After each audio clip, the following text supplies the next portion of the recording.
The cold wind howled through the city streets as people hurried past, bundled up in thick coats, their eyes fixed ahead, ignoring the small figure huddled against the wall of a cafe. She was just a child, no older than 10, with tangled hair and clothes that barely covered her shivering frame. Her small hands clutched an empty tin cup, shaking from both the chill and hunger. No one stopped. No one looked. That was until he did. A black luxury car pulled up to the curb, its sleek body standing out against the worn-down buildings around it. The back door opened, and out stepped a man in a tailored suit, his polished shoes clicking against the pavement. His presence commanded attention, the kind that made people glance up, whisper, and wonder. He was Richard Langston, a self-made millionaire, a businessman feared in boardrooms and admired in high society.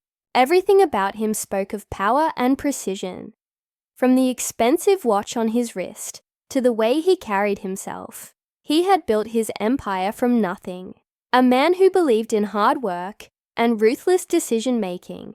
And yet, at that moment, his sharp, calculating eyes softened as they settled on the young girl sitting in the cold. For a second, he just watched her. She wasn't begging, not anymore. It seemed as if she had given up, her cup sitting beside her untouched, her gaze distant, lost in a world where no one saw her. Something about that hit Richard harder than he expected. He bent down, and for the first time, she flinched, startled by the sudden presence of someone so different from the usual passers-by. "What's your name?" His voice, usually firm and commanding, had an unfamiliar gentleness to it. The girl hesitated, eyes flickering to his expensive shoes, his crisp suit. She had learned to be wary of strangers, especially ones who looked like they belonged to a world she could never touch. "Lily," she finally whispered. Richard nodded. "Are you alone?" She bit her lip, looking away. That was answer enough. He exhaled, glancing at his watch. He was late for his meeting, one that could change everything for his business. Investors were waiting. The press would be there. And, yet, as he looked back at the girl, something in him made an impulsive decision, one that even he couldn't quite explain. "Come with me." Lily's eyes widened, her instincts screaming at her to run. But there was something about the way he said it. Not a command, not pity, but something else entirely. She hesitated. Then slowly, she reached for his outstretched hand. The driver barely blinked when Richard helped her into the car, though his raised eyebrows in the rearview mirror were telling. Richard didn't explain, and the girl didn't ask. The warmth of the vehicle wrapped around her like something foreign, almost too much. She sat stiffly, gripping the seat as the city blurred past. They pulled up to a towering glass building, the kind of place where men in suits talked in hushed voices, where deals worth millions were made over firm handshakes and unblinking stares. As they stepped out, Richard removed his coat and draped it over her small shoulders. It nearly swallowed her whole, but for the first time in what felt like forever, she felt warm. Inside, the buzz of conversation dimmed the moment Richard entered the conference hall. Important men and women turned to greet him, some with admiration, others with the quiet wariness that came with knowing his reputation. And then they saw the girl. Whispers started, confused glances were exchanged. Richard, however, walked forward as if everything was perfectly normal. With steady steps, he approached the head of the table and took his seat. Lily stood beside him, clutching the edges of his coat, her heart pounding. Then came the words that made the entire room freeze. "This is my daughter." Silence. Absolute deafening silence. Expressions flickered from shock to disbelief, some even to quiet amusement. As if this was some kind of joke, Richard Langston A man who had never been linked to family, to weakness, was now claiming a street child as his own? One of the investors cleared his throat, choosing his words carefully. "Mr. Langston, I believe we were expecting—" Richard raised a hand, cutting him off effortlessly. "I know why you're here, and I know you're wondering why I brought it. Her." His voice was calm, unwavering, commanding the room once again. "But before we talk business, you need to understand something." He looked at Lily, and for the first time in her life, someone looked at her, not as a problem, not as a burden, but as something else entirely. The room remained tense, waiting for an explanation, waiting for what came next. But Richard simply leaned back in his chair, his expression unreadable, and said, "To be continued." The room was still, tension crackling in the air like an unspoken challenge.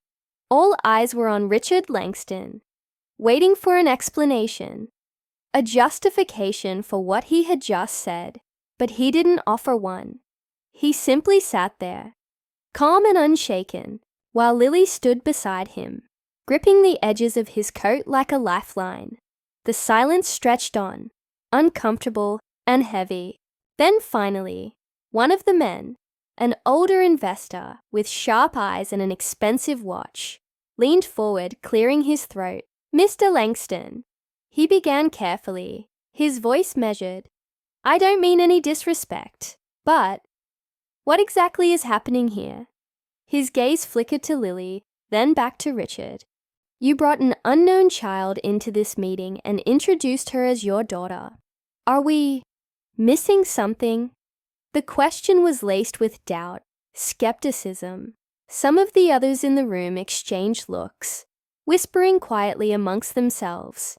They were businessmen, people who valued logic and precision, and this was neither. Richard, however, remained unreadable.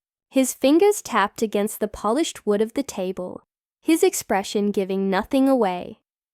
"Let me ask you all something," he said, his voice slow and deliberate. "If I told you I was taking a child off the streets and giving her a new life, would that make me weak?" Some of the men stiffened at his tone. Others hesitated, as if weighing their words carefully. No one wanted to outright challenge him, but Richard could see it in their faces. The confusion, the doubt, the unspoken judgment. "That's not the issue here," another man finally said, his voice clipped. "This is an important business deal.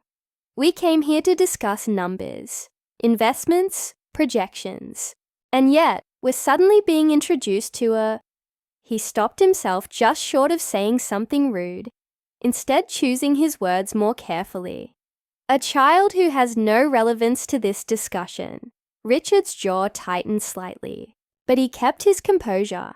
His eyes flickered to Lily, who stood there silently, shrinking under the weight of so many gazes.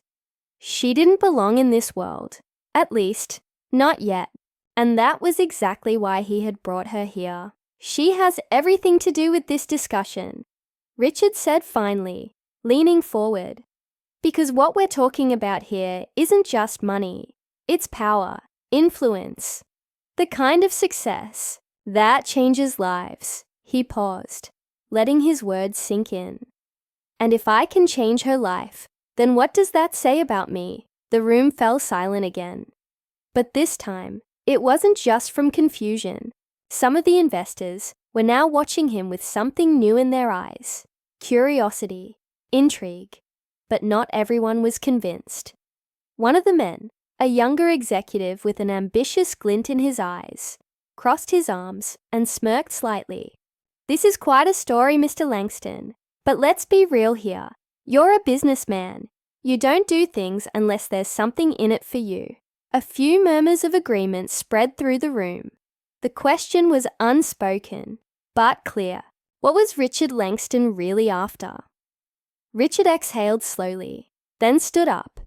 The room seemed to shrink under the weight of his presence. He turned to Lily, who looked up at him with wide, uncertain eyes. Then, without a word, He reached into his pocket and pulled out a small black wallet. He flipped it open and pulled out a crisp $100 bill, placing it on the table.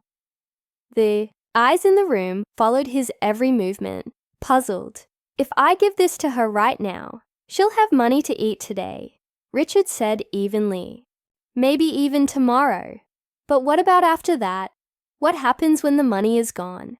No one spoke. "She'll end up right back where I found her, begging, freezing, forgotten." He placed his hands on the table and looked each investor in the eye. That's the difference between a handout and an investment. A few of them shifted in their seats, considering his words. "I don't believe in temporary solutions," Richard continued. "That's why I built my company the way I did. I don't just throw money at problems and hope they disappear. I find a way to fix them permanently." He turned to Lily, who was still standing there quietly, watching everything unfold with wary eyes. "I brought her here because I wanted you to see something you're all too comfortable ignoring," Richard said. "Every one of you passes by kids like her every single day. You don't even look at them. They don't exist in your world." His voice dropped slightly, his next words slower, more deliberate. "But what if I told you that she could? That, with the right opportunity, the right investment, she could be standing where you are one day." A few of the investors exchanged glances, some looking more interested now, while others still seemed skeptical. "So you're saying you want to turn her into some kind of business project?" one of the men asked, frowning slightly. Richard shook his head. "I'm saying that the only difference between someone like her and someone like us is the chance to prove themselves." He paused, then added, "And I'm giving her that chance." The room was silent again, but this time it was different.